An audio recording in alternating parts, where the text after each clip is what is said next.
শ্রদ্ধেয় মা এবং বোনেরা, সংগ্রামী ছাত্র ছাত্রী ভাই বোনেরা, সম্মানিত উপস্থিতি, সংগ্রামী নরসিংদী জেলাবাসী, আসসালামু আলাইকুম রহমতুল্লাহি ওয়া বারাকাতুহু।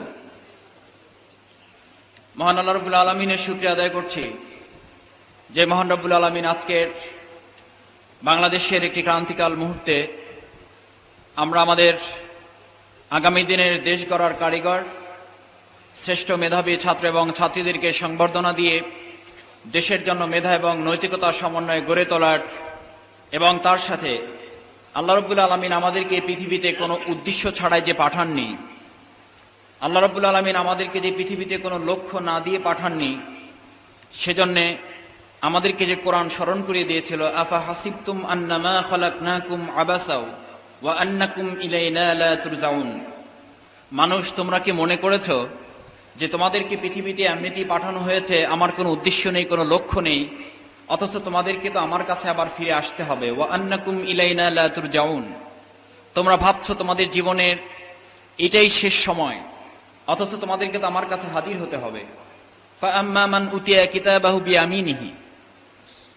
একদলকে তার আমলনামা ডান হাতে দেওয়া হবে। Please take your book and right hand side. নাও তোমার বই, ইকরা কিতাবাকা অ্যান্ড রিড ইট, পড়ো। ওয়া আম্মা মান উতিয়া কিতাবাহু ওয়ারাআ জাহরিহি। এই দুনিয়ায় আমার শেষ নয়, তার প্রমাণ হচ্ছে আর একদলকে বলা হবে, নাও তোমার বই এবং পড়ো, পিছন দিক থেকে দেওয়া হবে। যার আমলনামা ডান দিক থেকে দেওয়া হলো, সে আনন্দে উল্লসিত হবে।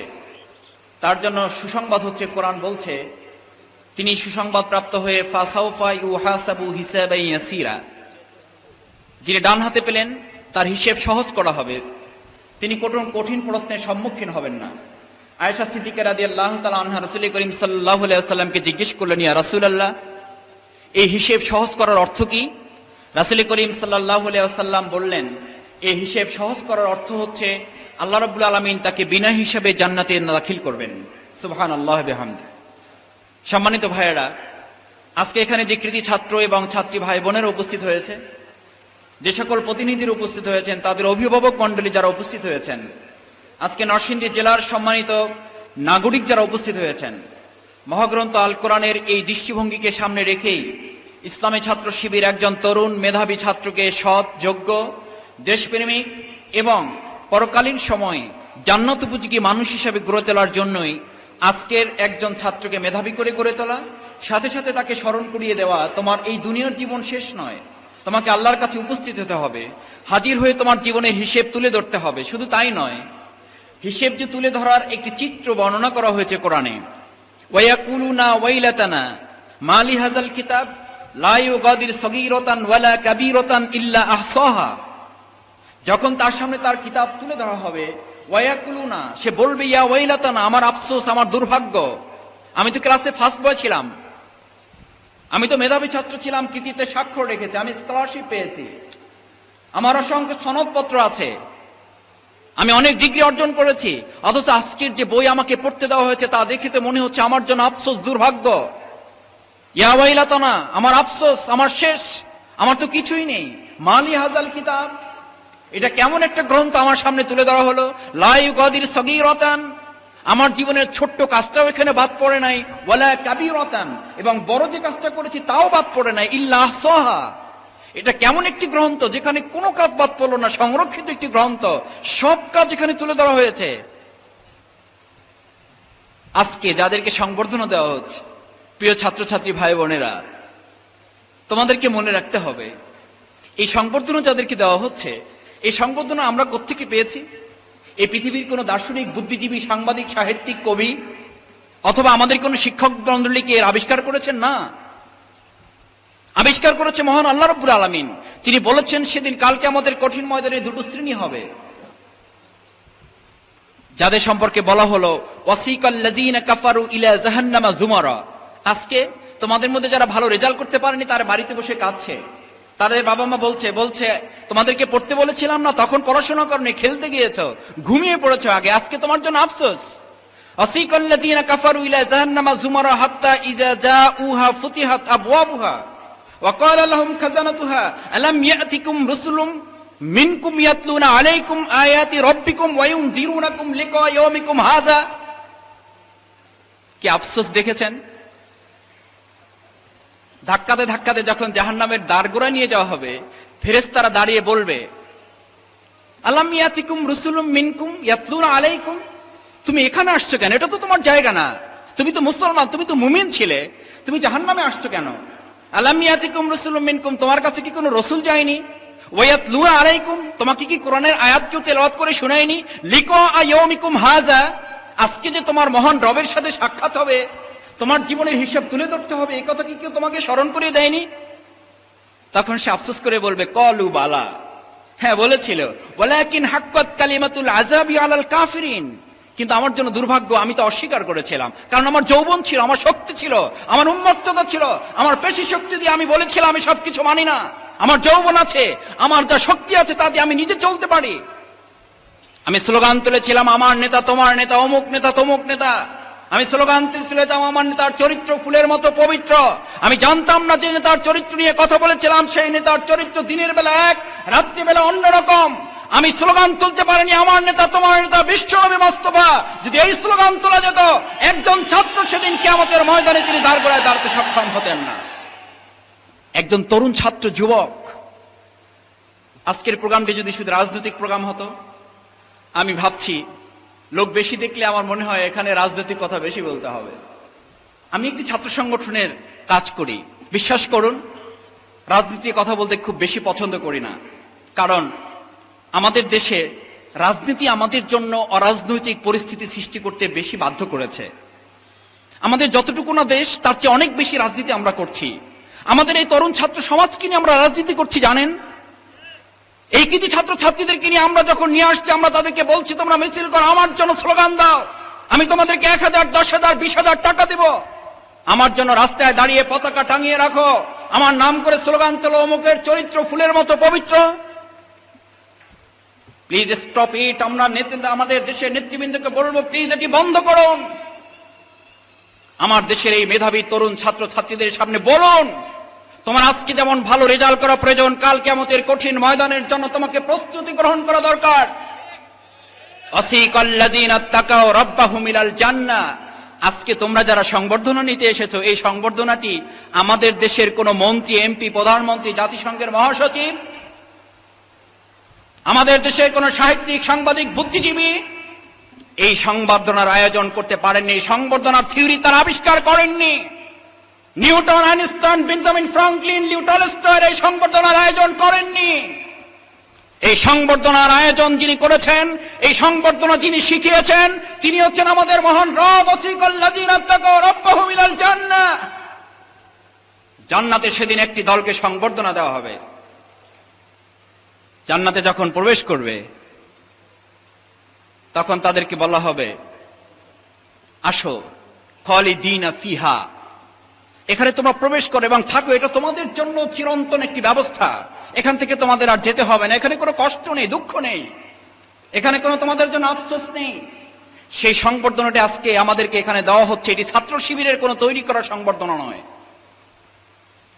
দুর্ভাগ্য হচ্ছে যাদেরকে মেধাবী করে গড়ে তোলা হচ্ছে, তাদেরকে দেশের জন্য তৈরি করা যাচ্ছে না। যে যত বেশি মেধাবী হচ্ছে, মাফ করবেন মেধাবী ছাত্র ভাই বোনেরা, আমাকে রাগ করার কিছু নেই, কারণ আমি আপনাদের মতো এত বড় মেধাবী না।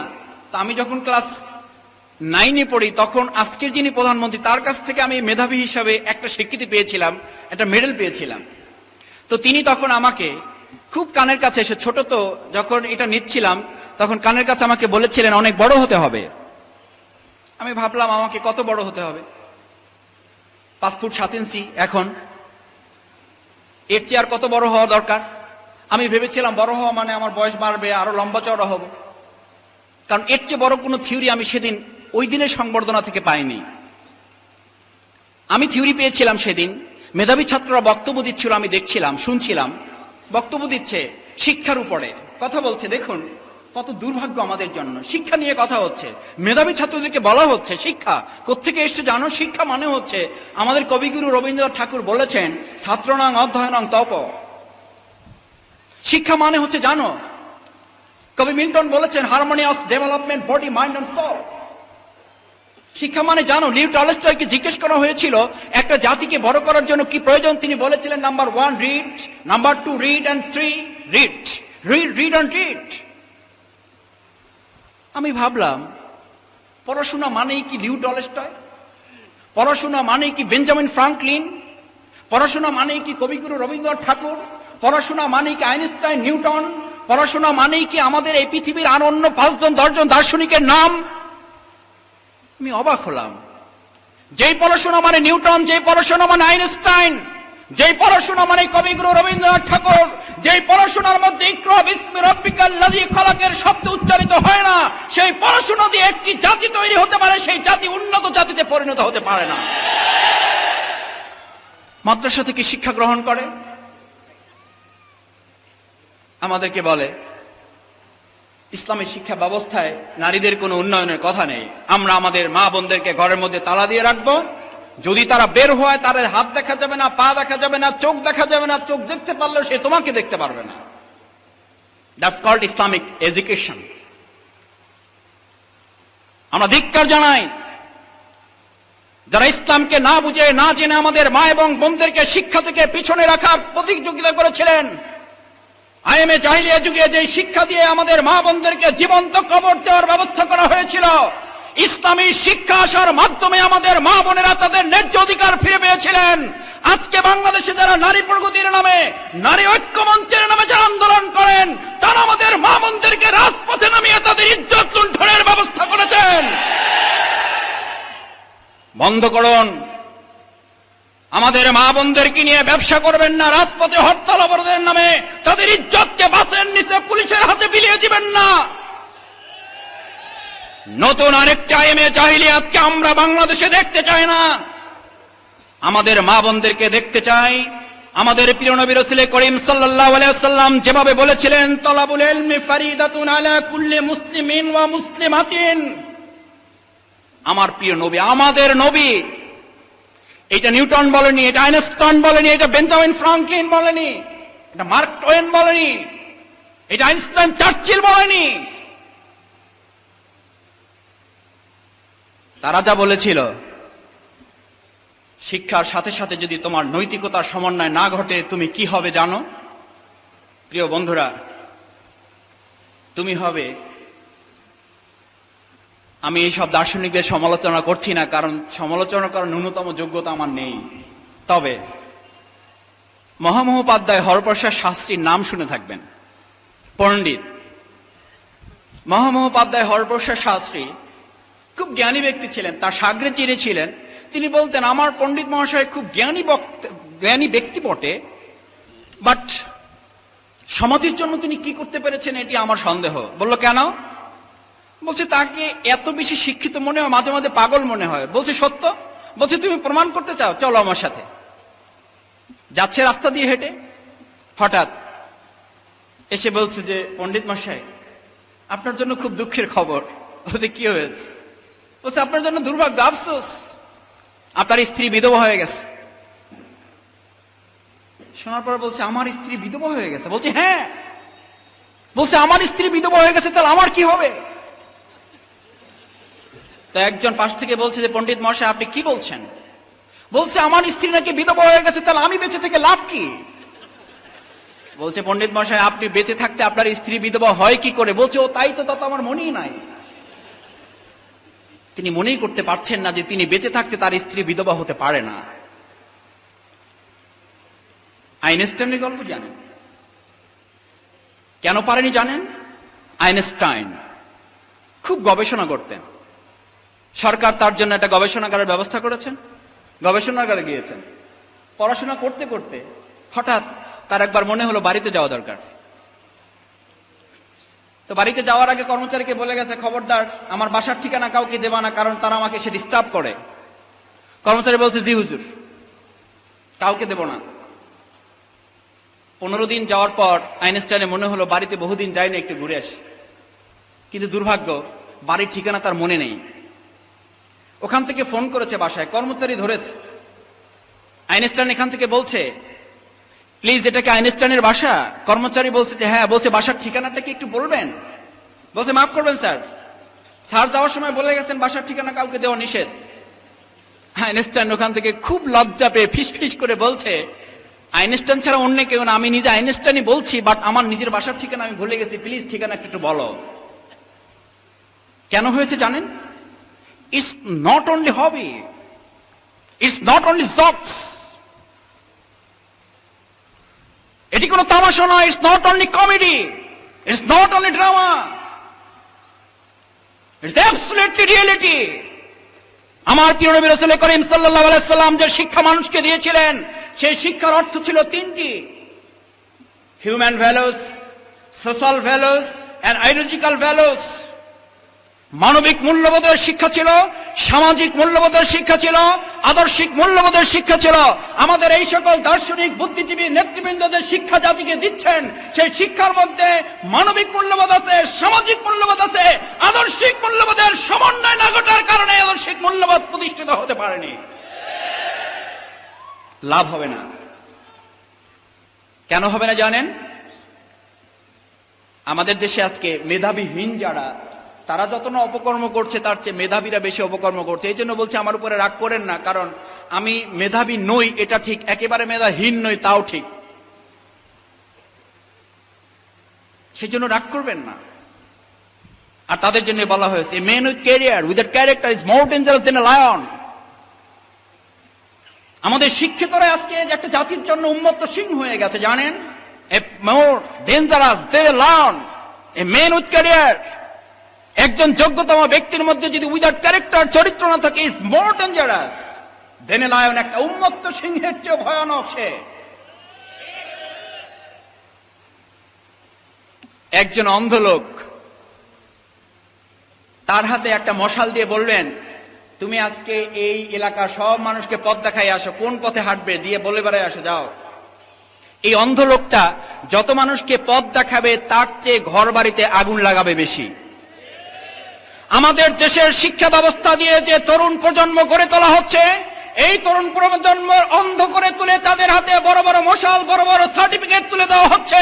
এই বড় বড় সার্টিফিকেট তুলে দেওয়ার সাথে তার চোখ খুলে না দেওয়ার কারণে এই বড় বড় সার্টিফিকেট দিয়ে নিজের এবং জাতির উন্নয়নের পরিবর্তে দেশ এবং জাতির ক্ষতি করতে তারা বেশি ব্যস্ত হয়ে পড়েছেন। ইসলামী ছাত্র শিবির কি করতে চায়?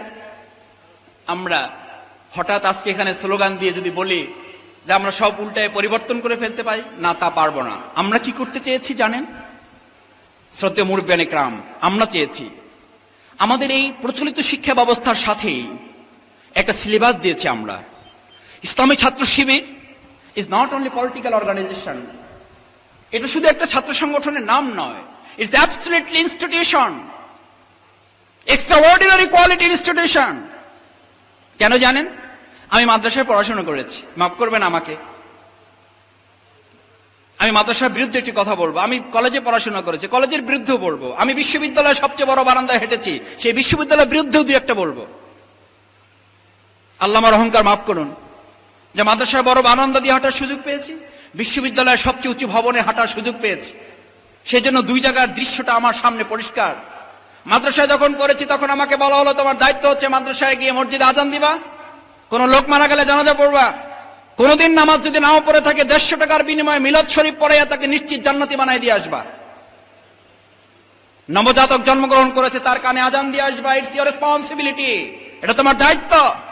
শ্রদ্ধেয় ওলামা ইকরাম, মাপ চাই, মাফ করবেন প্লিজ। আমি মাদ্রাসা শিক্ষা ব্যবস্থাকে ছোট করার জন্য বলছি না। আমার নানা বাড়িতে বেড়াতে গিয়েছিলাম, দেখি জমি দিয়ে অনেক মাদ্রাসার ছাত্র হাঁটছে। আমি বললাম, না না, এখানে কি মাহফিল? বলছে না নাতি। আমি বললাম, কি হয়েছে? বলছে, এখানে জমিতে গত বছর ভালো ফসল হয়নি, জমির মালিক সিদ্ধান্ত নিয়েছে মাদ্রাসার ছাত্রদেরকে এখান থেকে হাঁটালে এই জমির উপরে আল্লাহর রহমত বর্ষিত হবে। সমানে মাদ্রাসার ছাত্ররা হাঁটতেছে জমি দিয়ে। আমি বললাম, না না, মাদ্রাসার ছাত্রদের দায়িত্ব কি এটি? কুল হাল ইয়াস্তাবিল লাযিনা ইয়ালামুন আল্লাযিনা লা ইয়ালামুন কুল ইন্নামা ইয়াখশাল্লাহু মিন ইবাদিহিল উলামা। ইসলামী ছাত্র শিবির বলল, তুমি মাদ্রাসায় পড়াশোনা করো, তোমার দায়িত্ব মসজিদ পর্যন্ত সীমাবদ্ধ নয়। শুধু মসজিদে আজান দেওয়া নয়, শুধু মসজিদে নামাজ পড়া নয়, শুধু মসজিদে ইমামতি করা নয়, মসজিদের ইমামতি শেষ করে আকিমুস সালাতের দায়িত্ব পালন করে তুমি নিজেকে মুসল্লি করেছো। নেক্সট ডিউটি আকিমুদ্দিন, যেই মুসল্লি মসজিদে আকিমুস সালাতের দায়িত্ব পালন করে মুসল্লি হবে, সেই মুসল্লি মসজিদ থেকে বের হয়ে অসংখ্য পথহারা তরুণ, যেই তরুণ নেতার সাথে মিশে গেছে, মাদকাসক্তিতে নিজেকে ভাসিয়ে দিচ্ছে, অনৈতিকতা অশ্লীলতায় নিজেকে ছেয়ে ফেলেছে, মদ জুয়া গাঁজার সাথে নিজেকে মিশিয়ে ফেলে শেষ করে ফেলেছে, সেরকম অসংখ্য তরুণকে ভালো পথে টেনে নিয়ে আসার জন্য রাজপথে গিয়ে অন্য কোন স্লোগান নয়, নারায়ে তাকবীরের স্লোগান দিয়ে মসজিদের ইমামতির দায়িত্ব শেষ করে রাজপথে অসংখ্য পথহারা তবুকের নেতৃত্ব দেওয়ার জন্য তোমাকে প্রস্তুতি গ্রহণ করতে হবে। মাদ্রাসার ছাত্ররা প্রস্তুতি নিতে শুরু করলো। প্রস্তুতি নিয়ে আমরা মাদ্রাসা শেষ করলাম, মসজিদে ইমামতি করার পর রাজপথে গেলাম। রাজপথে যাওয়ার পর আমাদের প্রতিপক্ষ যারা বলল, হুজুর তো ভালোই রাজপথে আসতে শিখছে। আমরা বললাম রাজপথে শুধু আসিনি, রাজপথ শেষ করে এবার আরো একটু সামনে যাব। পরে বললো যে ভালোই তো হুজুর তো সংসদেও আসছে। আমরা বললাম দোয়া করেন, সংসদ না, সংসদে ছোট ছোট ঘর যেগুলো আছে ওগুলো তো ঢুকবো। আমরা মন্ত্রণালয়ে গেলাম। মন্ত্রণালয়ে যাওয়ার পর যারা আমাদের বিরুদ্ধে না লিখলে তাদের পেটের ভাত হজম হয় না, তাদের স্বীকৃতি আসলো যে মাদ্রাসার হুজুরদের দ্বারাই বাংলাদেশের গুরুত্বপূর্ণ কয়েকটি মন্ত্রণালয়ে যেগুলো দুর্নীতি মুক্ত, সেই দুর্নীতি মুক্ত মন্ত্রণালয়ের মধ্যে অন্যতম দুটো গুরুত্বপূর্ণ মন্ত্রণালয় যা হুজুররা পরিচালনা করছে, আলী হাসান মোহাম্মদ মুজাহিদ এবং মতিউর রহমান নিজামী ভাইয়ের দ্বারা পরিচালিত মন্ত্রণালয় দুর্নীতি মুক্ত পরিচালিত হওয়ার মধ্য দিয়ে প্রমাণিত হয়েছে যারা মসজিদ পরিচালনা করতে পারে তাদের দিয়ে দুর্নীতি মুক্ত বাংলাদেশ পরিচালনা করা সম্ভব। কয় হুজুররা তো ভালোই, এতদিন জানাজা পড়াইতো, এখন মসজিদ, সংসদ, মন্ত্রণালয় সবই চালাইতে পারে। আমরা বললাম কলেজের এবং বিশ্ববিদ্যালয়ের ছাত্রদেরকে শুধু দায়িত্ব দেওয়া হয়েছে, কলেজ এবং বিশ্ববিদ্যালয়ের ছাত্ররা কি কাজ করবে? স্লোগান দিবে, জ্বালো জ্বালো আগুন জ্বালো। আমি বললাম কই আগুন জ্বালবা? বলছে আমি জানি না, সামনে স্লোগান ধরছে আমি জবাব দিচ্ছি। আমি বললাম তাকে জিজ্ঞেস করে আসো, বলছে সেও জানে না। স্লোগান দিচ্ছে একটা দুইটা শিবির ধরো, সকাল বিকাল নাস্তা করো। আমি বললাম ভাই এই স্লোগান তোমরা দিচ্ছ? বলছে হ্যাঁ। আমি বললাম ক্যান্টিন গুলো তো বন্ধ হয়ে যাবে, শিবির দিয়ে তোমরা নাস্তা করবা, ক্যান্টিন চলবে কিভাবে? তার চেয়ে বড় কথা হলো তোমরা বিশ্ববিদ্যালয়ের কলেজের ছাত্র, তোমাদের তো একটা আত্মসম্মান বোধ থাকা উচিত।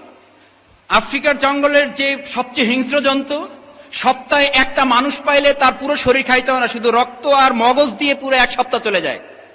আর তুমি একটা ছাত্র মানুষ, তুমি ওই আফ্রিকার জঙ্গলের একটা হিংস্র প্রাণীর চেয়ে এত ভয়ানক হয়েছো যে প্রতিদিন সকালে একটা শিবির, বিকালে একটা শিবির, আর যদি কম খাও তাহলে দুপুরে খাইতে তো আর একটা, রাতে যদি ডায়েট কন্ট্রোল করো তাও তো রাতে আর একটা, সব মিলে দিন যেতে তোমার 4টা শিবির লাগবে। তুমি হিসাব করে দেখেছো যে তুমি রয়্যাল বেঙ্গল টাইগার আমাদের সুন্দরবঙ্গল আর আফ্রিকার জঙ্গলের সবচেয়ে হিংস্র জন্তুর চেয়েও একটা হিংস্র জন্তু হিসেবে তুমি আবির্ভাব করেছো। এদেশের মেধাবী ছাত্র ছাত্রীরা আমাদের ক্যাম্পাসের আফ্রিকার জঙ্গলের হিংস্র জন্তু আর তারা দেখতে চায় না। বললো তাহলে স্লোগান তো আর দেওয়া যায় না, বন্ধ করো। বলছে বন্ধ করলাম। এরপর স্লোগান দেয় শিবিরের চামড়া তুলে নেবো আমরা। বললাম ভাই এটা আরো খারাপ, আমাদের চামড়া তোমরা তুলবা কা? চামড়া তোলার দায়িত্ব তো আমাদের এলাকার কিছু মানুষকে আমরা দিয়েই রেখেছি স্পেশালি, তাদের একটা আলাদা পরিচয় আছে। তুমি একজন ছাত্র, তোমার পরিচয় কষাই হোক, এটাকে তুমি চাও? বলছে না এটা আমরা চাই না, বন্ধ করে দিল। বললো আমরা একটা স্মার্ট হতে চাই। ছাত্র শিবির স্মার্টটা ব্যাকডেটেড, এরা দাঁড়িয়ে রাখে, এই পাঞ্জাবি টাঞ্জাবি পরে, তারপরে সালাম দেয়, আবার মসজিদে যায়।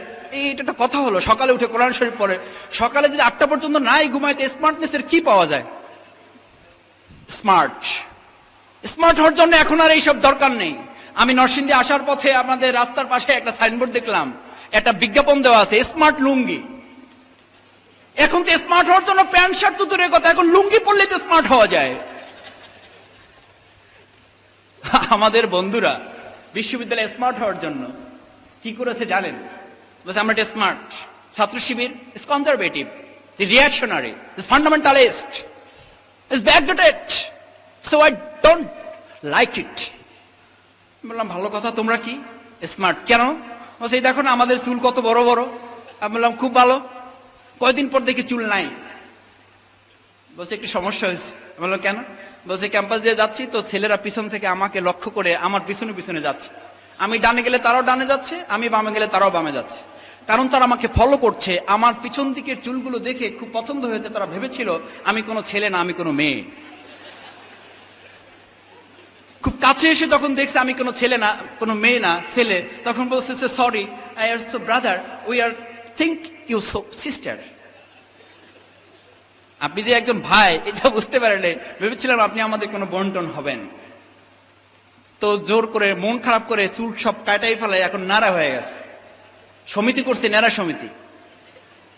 তাদের লক্ষ্য হচ্ছে চিরুনি ব্যবহার করবে না, তেল ব্যবহার করবে না, শ্যাম্পু ব্যবহার করবে না, না করে সরকারি কোষাগারে তার অর্থ জমাবে, সরকারকে সহযোগিতা করবে। হঠাৎ দেখি চুল আছে, অর্ধেক আছে, অর্ধেক নাই।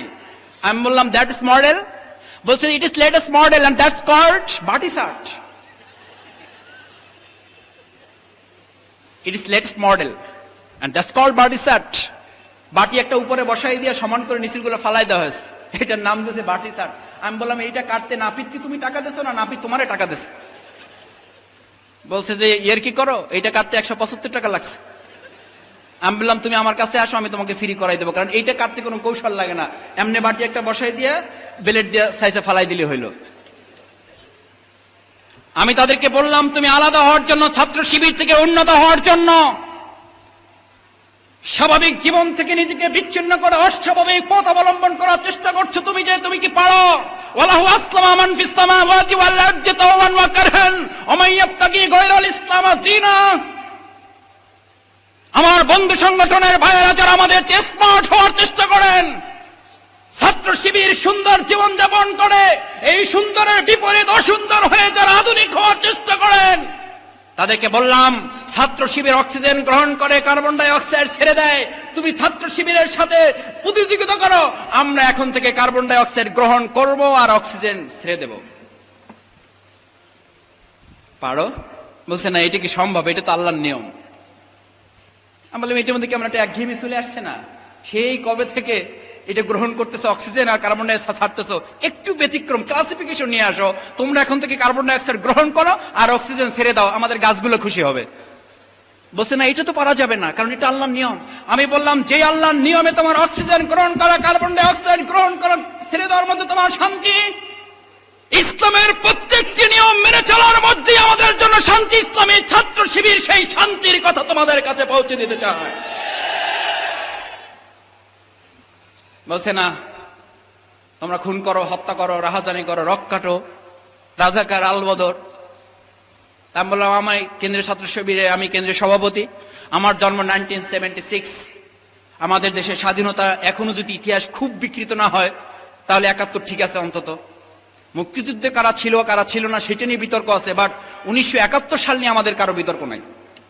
আমি ছাত্র শিবিরের কেন্দ্রীয় সভাপতি, আমার জন্ম যদি 1976 হয় তাহলে ছাত্র শিবিরের অন্তত কারো রাজাকার হওয়ার সুযোগ নিয়ে চেষ্টা করলেও। বলছে না, তোমরা চেতনায় রাজাকার, জন্মগত না, চেতনায় রাজাকার। সম্মানিত সুধী মণ্ডলী, সংগ্রামী নরসিংদী জেলাবাসী, ইসলামী ছাত্র শিবিরকে এই গালিগুলো দেওয়া হয় কেন?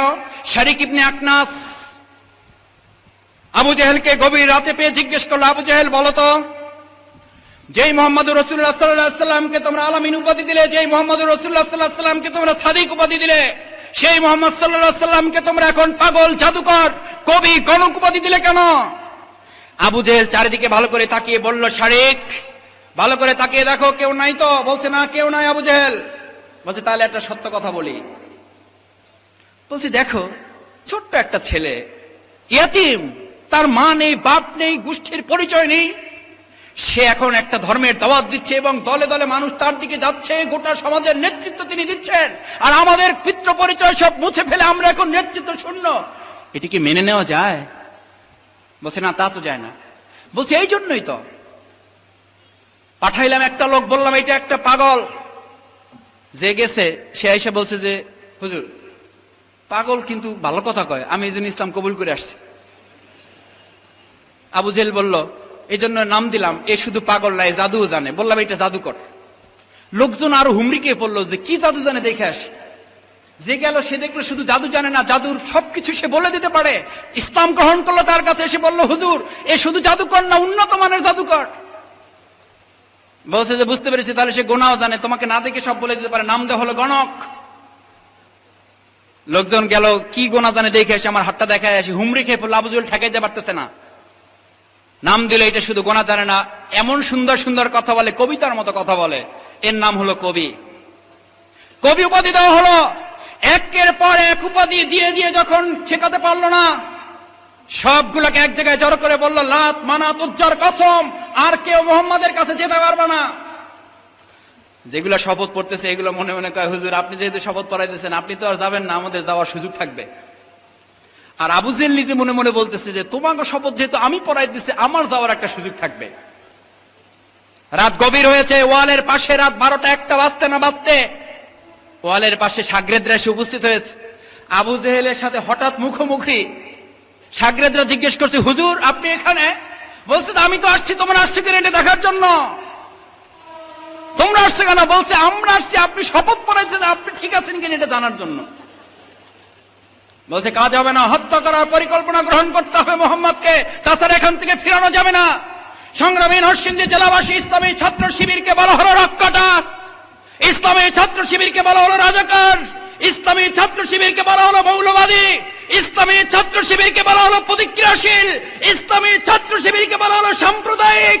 এদেশের ছাত্র সমাজ এই গালিগুলো শুনে ছাত্র শিবিরের পতাকা তলে ঐক্যবদ্ধ হতে থাকলে আমাদের থেকে তাদেরকে ফিরানো সম্ভব হলো না। 6 জনের ইসলামী ছাত্র শিবির 600 নয়, 6000 নয়। 1977 সালের 6 ফেব্রুয়ারি ঢাকা বিশ্ববিদ্যালয়ের কেন্দ্রীয় জামে মসজিদ থেকে মাত্র 6 জনের ছাত্র শিবির শুরু করেছিল। আজকে কয়েক লক্ষ ছাত্র শিবিরের কর্মীরা বাংলাদেশের তরুণ ছাত্র সমাজের কাছে কোরআনের আহ্বান পৌঁছাচ্ছে। লাভ নেই, কারণ যারা আমাদের বিরোধিতা করে তারাই কেউ কেউ ইসলামী ছাত্র শিবির করে। এখন আমাদের গোয়েন্দাগিরি করতে গিয়েছিল। বিশ্বাস করুন সংগ্রামী নরসিংদী জেলাবাসী, আমি বিশ্ববিদ্যালয়ে তখন পড়াশোনা করি। একটি হলে গিয়েছি আমরা, সভ্যদারি করি। অবাক হবেন শুনলে, আপনারা আবার ভাববেন সভ্যদারি কি।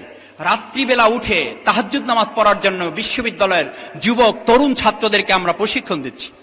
শুধু 5 ওয়াক্ত নামাজ পড়বে না বিশ্ববিদ্যালয়ের ছেলেরা, কলেজের ছেলেরা শুধু 5 ওয়াক্ত নামাজ পড়বে না, তারা বিশ্ববিদ্যালয়ে 5 ওয়াক্ত নামাজ পড়বে, মসজিদে ইমামতি করবে, গভীর রাতে উঠে তাহাজ্জুদ নামাজ পড়ে তার বাবার জন্য, তার মায়ের জন্য, তার এই প্রিয় মাতৃভূমি বাংলাদেশের জন্য, তার প্রিয় শিক্ষা প্রতিষ্ঠান ক্যাম্পাসের জন্য সে আল্লাহর কাছে গভীর রাতে উঠে মোনাজাত করে কাঁদবে, চোখের পানি ফেলে। একজন যুবকের চোখের পানি আল্লাহ বেশি পছন্দ করেন। তিনি কাঁদবেন আর বলবেন, আল্লাহ আমাকে মাফ করে দাও, আমি বড় ডিগ্রি নিয়ে যাচ্ছি, কোরআন পড়তে পারছি না, কোরআন পড়ার সুযোগ দাও।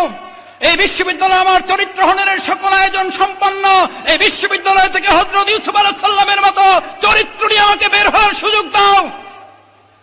এই কথাগুলো বলার জন্য মসজিদে আমাদের ছাত্রদেরকে একত্রিত করা হয়েছে। হঠাৎ করে দেখলাম গভীর রাতে চারিদিকে পুলিশ এসে ঘিরে ফেলেছে। What is the message? That message are so sorrowful news. দুঃসংবাদ। আমাকে সে বলল, মাসুদ ভাই খবর খারাপ, কি হয়েছে? পুলিশ চারদিক থেকে ঘিরে ফেলেছে, আমাদেরকে গ্রেফতার করা হবে। কেন? বলছে যে আমরা নাকি এখানে অস্ত্র ট্রেনিং দিতে এসেছি, আমাদের সম্পর্কে খবর দেওয়া হয়েছে উপর থেকে। পুলিশ এসে বলছে কোথায় তারা? বলছে মসজিদে। এখান থেকে গার্ডম্যানকে জিজ্ঞেস করা হয়েছে কোথায় তারা? বলছে যে কিছু ছাত্র মসজিদে আছে, তারা ওখানে নামাজ পড়তেছে। বলছে কেন? তারা নাকি অস্ত্র প্রশিক্ষণ দিচ্ছে রাত্রিবেলা সবাইকে একত্রিত করে। বলছে তা জানি না স্যার, তবে তার শুনেছি তারা নামাজ পড়ার জন্য এসেছে। আমাদের পুলিশের ভাইয়েরা নিরপরাধ, তাদেরকে ব্যবহার করা হয়, উপর থেকে প্রেসার ক্রিয়েট করা হয়েছে, অস্ত্রবাজি করে গ্রেপ্তার করে নিয়ে আসো তাদেরকে। শিবিরের সন্ত্রাসীরা, অস্ত্রধারী ক্যাডাররা মসজিদে জড়ো হয়েছে, অস্ত্র প্রশিক্ষণ দিচ্ছে। মসজিদে গিয়েছে, গিয়ে দেখে অন্ধকার। সন্দেহ হলো ঠিকই আছে। আবার শুনি কান্না শব্দ। How so strength? কান্না শব্দ কেন? একজন আর একজনকে জিজ্ঞেস করতেছে কাঁদতেছে কেন? বলছে স্যার ইনফরমেশন কারেক্ট। বলছে কেন? বলছে অস্ত্র প্রশিক্ষণ দিতে গিয়ে একজন আর অস্ত্রে ক্রস ফায়ারে সম্ভবত আর একজন মারা গেছে, এই জন্য কাঁদতেছে স্যার। বলছে তাহলে তো ইনফরমেশন যদি কারেক্ট হয় তাহলে উপরে সংবাদ দাও, স্যারকে বলো যে স্যার ইনফরমেশন কারেক্ট, অস্ত্র সহ সন্ত্রাসীরা আমাদের হাতে জিম্মি, একটু পরে অপারেশন শুরু করব, এই অপারেশনের সাথে আমাদের প্রমোশন ডিমোশন জড়িত আছে, স্যার আপনি নিজে আসেন। স্যার লোভ সামলাতে পারে না, স্যার নিজে চলে আসছে। এসে বলছে যে start operation and go ahead, just march and cut off. গ্রেপ্তার শুরু হবে। লাইট জ্বালানো হয়েছে। লাইট জ্বালানো হলো, নাটকের পরিবর্তন। পুলিশের কমিশনার মসজিদের ওই যুবক তরুণগুলোর দিকে তাকিয়ে দেখল, তরুণ যুবকেরা কারো হাতে কোরআন শরীফ, কারো হাতে তসবিহ, কারো হাতে হাদিস, কারো হাতে ইসলামী সাহিত্য। বাচ্চা ছেলেরা যেমন চিৎকার করে কান্নাকাটি করে, সেরকম করে মসজিদে কিছু যুবকেরা কাঁদতেছে আর বলতেছে, আল্লাহ আমার বাবা মা আমার জন্য টাকা পাঠায়, আমি তার জন্য কিছু করতে পারি না। অকুর রব্বির হামহুমা কামা রাব্বায়ানি সগীরা, আমার বাবা আমার মাকে তুমি সুখে শান্তিতে বাড়িতে রাখো, আমি তার খেদমত করতে পারি না, আমি তার কাছে যেতে পারি না, তার যদি কোনো কষ্ট হয় আমি তা সহ্য করতে পারবো না। এই বিশ্ববিদ্যালয়ে আমি বাংলা পড়েছি, ইংরেজি পড়েছি, কোরআন শিখতে পারিনি, আল্লাহ তুমি আমাদেরকে মাফ করে দাও, কোরআন শেখার সুযোগ দাও। এই চরিত্র নষ্ট হয়ে যাচ্ছে, বিশ্ববিদ্যালয়ে পড়ে আমাদের চরিত্রকে ইউসুফ আলাইহিস সালামের মতো করে দাও। কাঁদতেছে। পুলিশের কমিশনার বললেন, লাইট বন্ধ করো, এদেরকে গ্রেফতার করার প্রয়োজন নেই, এদের সাথে মোনাজাতে অংশগ্রহণ করো,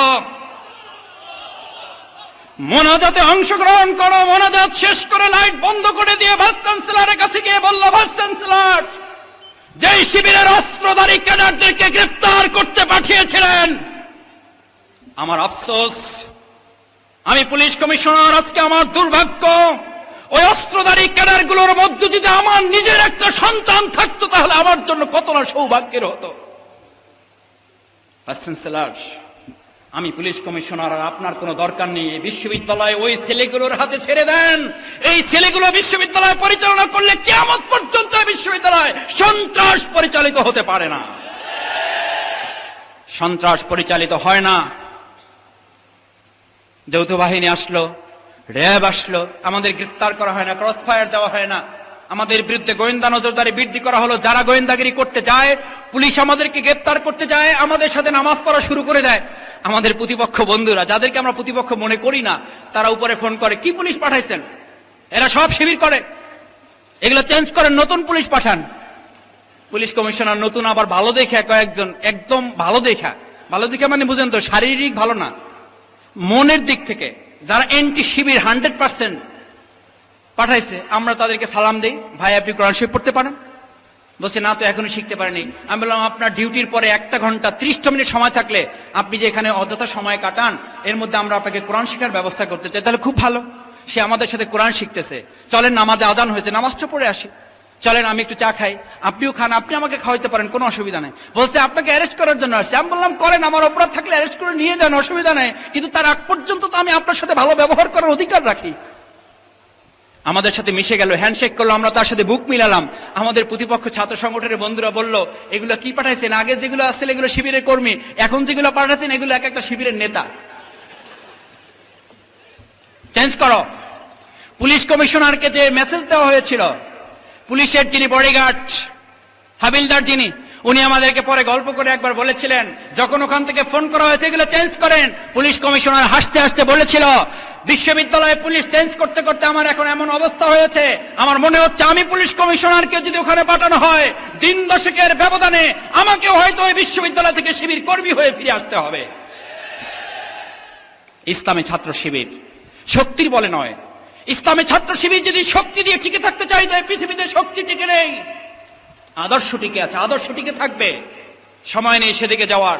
আল্লামা ইকবালকে একবার গামা পাহলোয়ান, কুস্তিগির নাম শুনেছেন, শ্রেষ্ঠ কুস্তিগির গামা পাহলোয়ান, বলল, ইকবাল, জ্ঞান দিয়ে শক্তি দিয়ে পৃথিবী পরিচালনা করতে চাও, ইজ ইট ইজি, এটা সহজ, তুমি কি আমার সাথে পারো? আল্লামা ইকবাল বলল, তা পারি না, ঠিক আছে, তো চলো আমার সাথে একদিন। এরকম একটা প্রোগ্রামে নিয়ে আসছে। আল্লামা ইকবাল একটু তো চালাক তো অবশ্যই, বক্তৃতা দিয়ে যাওয়ার সময় ঘোষণা দিয়ে গেছে, আজকের এই বিরাট সমাবেশে আপনাদের সামনে বক্তৃতা করবে পৃথিবীর শ্রেষ্ঠ কুস্তিগির গামা পাহলোয়ান। গামা পাহলোয়ান তো এরকম বক্তৃতা করে নাই কোনোদিন। শোনার পর তার একটু শরীরটা ঝিমাই উঠছে, এসে যখন স্টেজে দাঁড়াইছে তখন ঘামতে শুরু করছে। মিনিট 2 বক্তৃতা দিতে দিতে তার পুরো শরীর ঘামে ভিজে গেছে। বলতেছে, প্রিয় ভাইয়েরা আমার, প্রত্যেকে আপনারা কুস্তি করবেন, কুস্তি করা শরীরের জন্য ভালো, শরীর ভালো থাকলে মন ভালো থাকে, মন ভালো থাকলে দেশ ভালো থাকে, আসেন আমরা সবাই কুস্তি করি। বইলা 2 মিনিট বলতে বলতে পুরো শরীর যখন ভিজে গেছে, গিয়ে বসছে চেয়ারে গিয়ে আল্লামা ইকবালকে কানের কাছে মুখ নিয়ে বলতেছে, ইকবাল, মাফ করবেন ইকবাল, যে কাজটা আজকে করলা শালার পুত, তুমি বাইরে যাও, তোমাকে দেখাই দেব। বলছে কেন, কি হয়েছে? বলছে যে আমি শরীর থেকে এক ফোঁটা ঘাম বের করার জন্য 24 ঘন্টার মধ্যে 18 ঘন্টা কুস্তি করে 1 ঘন্টা ঘাম বের হয় না, আর তুমি এমন একটা কাজে দিলা 2 মিনিট দাঁড়ানোর সাথে সাথে ঘামে পুরো শরীর ভিজে গেল। ইকবাল বলল, গামা পালোয়ান, শক্তি দিয়ে তুমি নিজেকে পরিচালনা করতে পারো, একটি দেশ জাতি পরিচালনা করা যায় না। ইসলামী ছাত্র শিবির আদর্শের শক্তি দিয়ে আজকে গোটা বাংলাদেশে বিজয় নিশ্চিত করতে চায়। আমরা গামা পালোয়ান তৈরি করছি না, আমরা তৈরি করছি এক একজন আল্লামা ইকবাল, আমরা তৈরি করছি ইবনে সিনা, আমরা তৈরি করছি হযরত ওমর ফারুক রাদিয়াল্লাহু তাআলা আনহু। যার পাশ দিয়ে একজন সুন্দরী রমণী হেঁটে যাবে, তিনি বলবেন আমি আল্লাহকে ভয় করি। ইসলামী ছাত্র শিবিরের রক্ষাটা বলা যায়, কিন্তু ইসলামী ছাত্র শিবিরকে কেউ কখনো চরিত্রহীন বলে আমাদেরকে গালি দিতে পারেনি। প্রিয় ভাই ও বোনেরা, আমি শেষের দিকে এসে শুধু বলবো, যে প্রিয় দেশে বসবাস করে আগামী দিনে আমাদের আরেকটি সফল সিদ্ধান্ত নেওয়ার সময় আসছে। 4 দলীয় জোটের এবং বিরোধী দলের এই দেশের 14 কোটি মানুষের একটি গুরুত্বপূর্ণ নির্বাচন। এক দল বলতেছে নির্বাচন হবে, সংবিধানের অধিকার, আর এক দল বলতেছে নির্বাচন করতে দেওয়া হবে না। আমাকে একজন বলছে, সাংবাদিক, আমি ইংল্যান্ডে ছিলাম, 10 তারিখে ফিরেছি, ইংল্যান্ডের একজন সাংবাদিক আমাকে বলছে যে আওয়ামী লীগ বলছে যে নির্বাচন হতে দেবে না, আমরা কি মনে করেন? আমি বললাম এটা আল্লাহর বিরাট নেয়ামত। বলছে কেন? আমি বললাম আওয়ামী লীগ যেটা বলবে সেটা করবে না, যেটা করবে তা বলবে না। আওয়ামী লীগ যতদিন বলতে থাকবে নির্বাচন হবে না, আপনি নিশ্চিত থাকেন বাংলাদেশে নির্বাচন হবে। কোন কারণে আওয়ামী লীগ যদি বলে ফেলে নির্বাচন হবে, তাহলে নিশ্চিত হতে হবে নির্বাচন তারা হতে দেবে না। এই জন্য দোয়া করতে থাকেন তারা এটা বলতে থাকুক। যদি কোনো কারণে বলে ফেলে নির্বাচন হবে, তাহলে বুঝতে হবে এর মধ্যে একটা ষড়যন্ত্র আছে। কারণ তারা বলছিল 4 দলে জোট হবে না, জোট হইলে সরকার গঠন করতে পারবে, সরকার গঠন করতে পারবে, দেশ চালাইতে পারবে না, দেশ চালাইতে পারবে, সন্ত্রাস দমন করতে পারবে না, সন্ত্রাসী গ্রেপ্তার করতে পারবে, বিচার করতে পারবে না, বিচার করতে পারবে, ফাঁসি দিতে পারবে না। গরিব ছাত্রের মতো পাশ করছে, কয় যে পাশ করলে কি হবে? চাকরি হবে না, চাকরি হলে বেতন হবে না, বেতন হলে বরকত হবে না, বরকত হলে লাভ হবে না। বলছে লাভ হতে হয়েছে, মিষ্টি নিয়ে গেছে। বলছে মিষ্টি বলছিলাম না, ওই লোকটার কাছে মিষ্টি নিয়ে গেছে যে লোকটা বলছিল। বলছে বলছিলাম না তোমার মিষ্টিতে লাভ হবে না, মিষ্টি কম লাগতেছে, এই জন্যই তো বলতেছি তোমার টাকায় বরকত হবে না। পরের দিন ওই লোকটা মিষ্টি একটু বেশি নিয়ে গেছে। বেশি নিয়ে যাওয়ার পর ওই লোকটা বলতেছে, এই বেয়াদব, বলছিলাম না তোমার টাকায় উপকার হবে না? আমি তোমাকে বলছিলাম না যে আমি ডায়াবেটিসের রোগী, বেশি মিষ্টি খাইতে পারি না, আমার জন্য বেশি মিষ্টি দিনে আসবে কেন? আমাদের দেশের আওয়ামী লীগ এখন ডায়াবেটিসে আক্রান্ত হয়ে গেছে।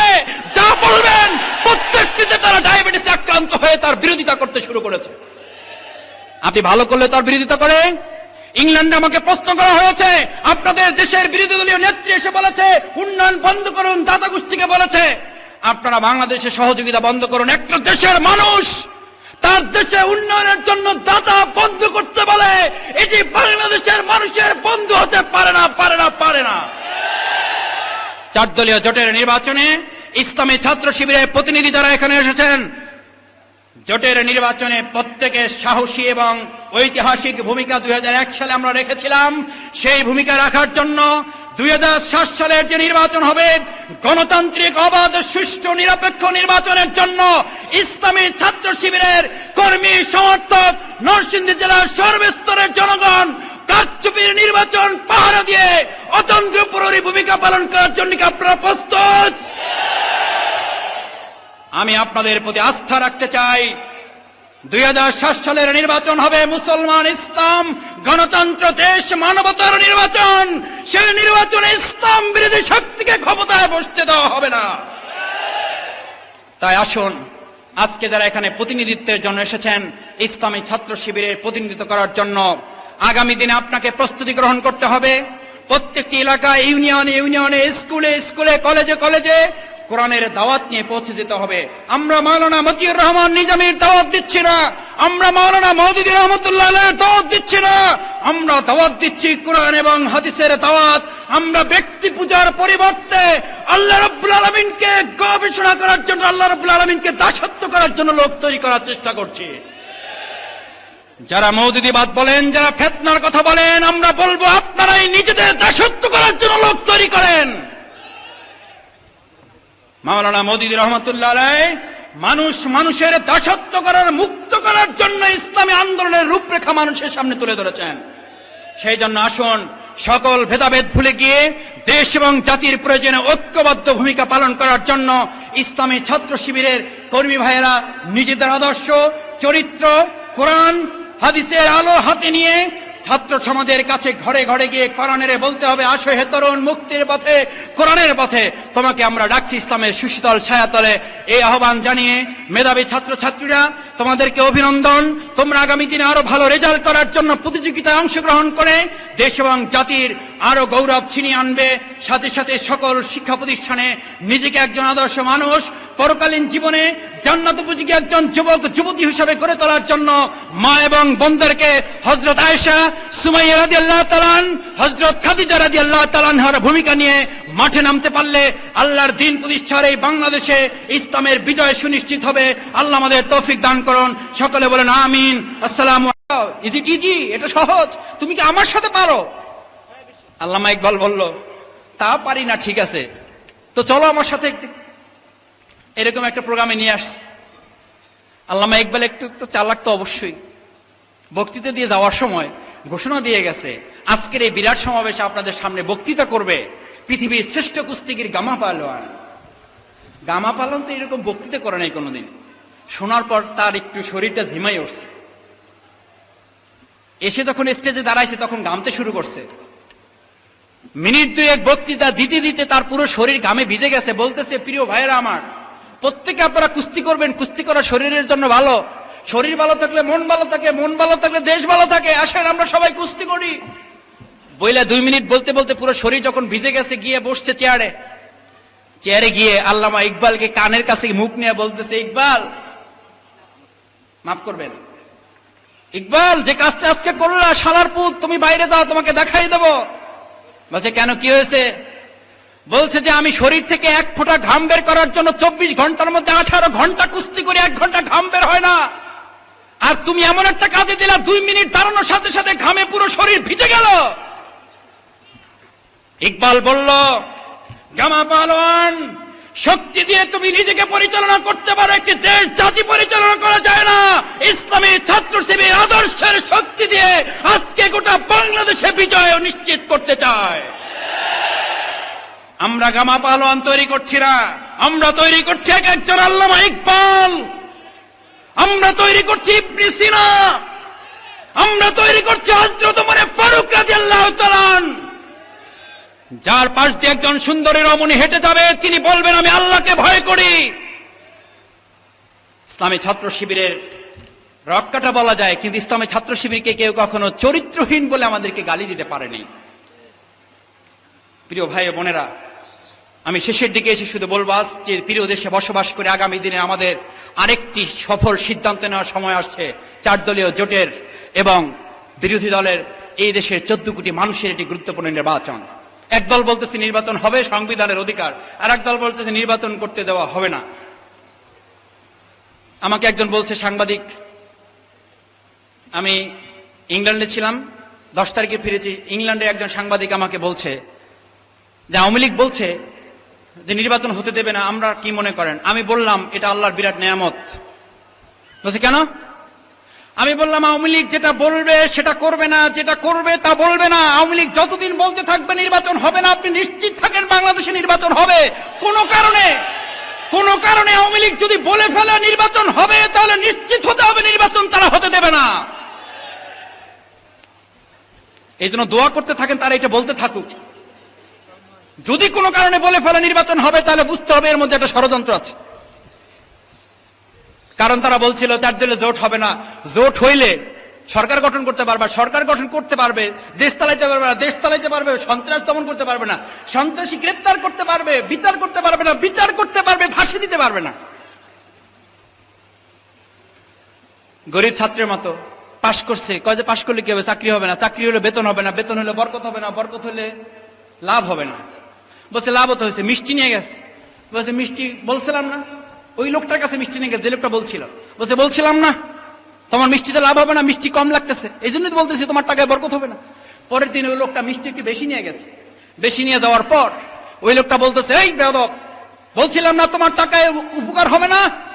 আমি তোমাকে বলছিলাম না যে আমি ডায়াবেটিসের রোগী, বেশি মিষ্টি খাইতে পারি না, আমার জন্য বেশি মিষ্টি দিনে আসছো কেন? আমাদের দেশের আওয়ামী লীগ এখন ডায়াবেটিসে আক্রান্ত হয়ে গেছে। যা বলবেন প্রত্যেকটিতে তারা ডায়াবেটিসে আক্রান্ত হয়ে তার বিরোধিতা করতে শুরু করেছে। আপনি ভালো করলে তার বিরোধিতা করে। ইংল্যান্ডে আমাকে প্রশ্ন করা হয়েছে, আপনাদের দেশের বিরোধী দলীয় নেত্রী এসে বলেছে উন্নয়ন বন্ধ করুন, দাতা গোষ্ঠীকে বলেছে আপনারা বাংলাদেশের সহযোগিতা বন্ধ করুন। একটা দেশের মানুষ তার দেশে উন্নয়নের জন্য দাতা বন্ধ করতে বলে, এটি বাংলাদেশের মানুষের বন্ধু হতে পারে না, পারে না, পারে না। 4 দলীয় জোটের নির্বাচনে ইসলামী ছাত্র শিবিরের প্রতিনিধি যারা এখানে এসেছেন, জোটের নির্বাচনে প্রত্যেকের সাহসী এবং ঐতিহাসিক ভূমিকা 2001 সালে আমরা রেখেছিলাম। সেই ভূমিকা রাখার জন্য 2007 সালের যে নির্বাচন হবে, গণতান্ত্রিক, অবাধ, সুষ্ঠু, নিরপেক্ষ নির্বাচনের জন্য ইসলামী ছাত্র শিবিরের কর্মী, সমর্থক, নরসিংদী জেলার সর্বস্তরের জনগণ কারচুপির নির্বাচন পাহারা দিয়ে অতন্ত্র প্রহরী ভূমিকা পালন করার জন্য কি আপনারা প্রস্তুত? আমি আপনাদের প্রতি আস্থা রাখতে চাই। 2007 সালের নির্বাচন হবে মুসলমান, ইসলাম, গণতন্ত্র, দেশ, মানবতার নির্বাচন। সেই নির্বাচনে ইসলাম বিরোধী শক্তিকে ক্ষমতায় বসতে দেওয়া হবে না। তাই আসুন, আজকে যারা এখানে প্রতিনিধিত্বের জন্য এসেছেন, ইসলামী ছাত্র শিবিরের প্রতিনিধিত্ব করার জন্য, আগামী দিনে আপনাকে প্রস্তুতি গ্রহণ করতে হবে। প্রত্যেকটি এলাকায়, ইউনিয়নে ইউনিয়নে, স্কুলে স্কুলে, কলেজে কলেজে কোরআনের দাওয়াত নিয়ে পৌঁছে যেতে হবে। আমরা মাওলানা মতিউর রহমান নিজামীর দাওয়াত দিচ্ছি না, আমরা মাওলানা মওদুদী রহমাতুল্লাহ আলাইহির দাওয়াত দিচ্ছি না, আমরা দাওয়াত দিচ্ছি কোরআন এবং হাদিসের দাওয়াত। আমরা ব্যক্তি পূজার পরিবর্তে আল্লাহ রাব্বুল আলামিনকে গবেষণা করার জন্য, আল্লাহ রাব্বুল আলামিনকে দাসত্ব করার জন্য লোক তৈরি করার চেষ্টা করছি। যারা মওদুদীবাদ বলেন, যারা ফিতনার কথা বলেন, আমরা বলবো আপনারাই নিজেদের দাসত্ব করার জন্য লোক তৈরি করেন। মাওলানা মওদুদী রহমাতুল্লাহ আলাইহি মানুষ মানুষের দাসত্ব করার, মুক্ত করার জন্য ইসলামী আন্দোলনের রূপরেখা মানুষের সামনে তুলে ধরেছেন। সেই জন্য আসুন, সকল ভেদাভেদ ভুলে গিয়ে দেশ এবং জাতির প্রয়োজনে ঐক্যবদ্ধ ভূমিকা পালন করার জন্য ইসলামী ছাত্র শিবিরের কর্মী ভাইয়েরা নিজেদের আদর্শ, চরিত্র, কোরআন হাদিসের আলো হাতে নিয়ে ছাত্র সমাজের কাছে ঘরে ঘরে গিয়ে কোরআনের বলতে হবে, আসো হে তরুণ, মুক্তির পথে, কোরআনের পথে তোমাকে আমরা ডাকছি ইসলামের সুশীতল ছায়াতলে। এই আহ্বান জানিয়ে মেধাবী ছাত্র ছাত্রীরা, তোমাদেরকে অভিনন্দন। তোমরা আগামী দিনে আরো ভালো রেজাল্ট করার জন্য প্রতিযোগিতায় অংশগ্রহণ করে দেশ এবং জাতির আরো গৌরব ছিনিয়ে আনবে। সাথে সাথে সকল শিক্ষা প্রতিষ্ঠানে নিজেকে একজন আদর্শ মানুষ, পরকালীন জীবনে জান্নাত উপযোগী একজন যুবক যুবতী হিসেবে গড়ে তোলার জন্য মা এবং বোনদেরকে হযরত আয়েশা, সুমাইয়া রাদিয়াল্লাহু তাআলা, হযরত খাদিজা রাদিয়াল্লাহু তাআলার ভূমিকা নিয়ে মাঠে নামতে পারলে আল্লাহর দ্বীন প্রতিষ্ঠার এই বাংলাদেশে ইসলামের বিজয় সুনিশ্চিত হবে। আল্লাহ আমাদের তৌফিক দান করুন। সকলে বলেন আমিন। আসসালামু আলাইকুম। সত্য করার জন্য লোক তৈরি করেন। মাওলানা মওদুদী রহমাতুল্লাহ আলাইহি মানুষ মানুষের দাসত্ব করার, মুক্ত করার জন্য ইসলামী আন্দোলনের রূপরেখা মানুষের সামনে তুলে ধরেছেন। সেই জন্য আসুন, সকল ভেদাভেদ ভুলে গিয়ে দেশ এবং জাতির প্রয়োজনে ঐক্যবদ্ধ ভূমিকা পালন করার জন্য ইসলামী ছাত্র শিবিরের কর্মী ভাইয়েরা নিজেদের আদর্শ, চরিত্র, কোরআন হাদিসের আলো হাতে নিয়ে ছাত্র সমাজের কাছে ঘরে ঘরে গিয়ে কোরআনের বলতে হবে, আসো হে তরুণ, মুক্তির পথে, কোরআনের পথে তোমাকে আমরা ডাকছি ইসলামের সুশীতল ছায়াতলে। এই আহ্বান জানিয়ে মেধাবী ছাত্র ছাত্রীরা, তোমাদেরকে অভিনন্দন। তোমরা আগামী দিনে আরো ভালো রেজাল্ট করার জন্য প্রতিযোগিতায় অংশগ্রহণ করে দেশ এবং জাতির আরো গৌরব ছিনিয়ে আনবে। সাথে সাথে সকল শিক্ষা প্রতিষ্ঠানে নিজেকে একজন আদর্শ মানুষ, পরকালীন জীবনে জান্নাত উপযোগী একজন যুবক যুবতী হিসেবে গড়ে তোলার জন্য মা এবং বোনদেরকে হযরত আয়েশা, সুমাইয়া রাদিয়াল্লাহু তাআলা, হযরত খাদিজা রাদিয়াল্লাহু তাআলার ভূমিকা নিয়ে মাঠে নামতে পারলে আল্লাহর দ্বীন প্রতিষ্ঠার এই বাংলাদেশে ইসলামের বিজয় সুনিশ্চিত হবে। আল্লাহ আমাদের তৌফিক দান করুন। সকলে বলেন আমিন। আসসালামু আলাইকুম। খাদিজা রাদিয়াল্লাহু তাআলার ভূমিকা নিয়ে মাঠে নামতে পারলে আল্লাহর দ্বীন প্রতিষ্ঠার এই বাংলাদেশে ইসলামের বিজয় সুনিশ্চিত হবে। আল্লাহ আমাদের তৌফিক দান করুন। সকলে বলেন আমিন। আসসালামু, সকলে বলেন আমিন। আসসালামু।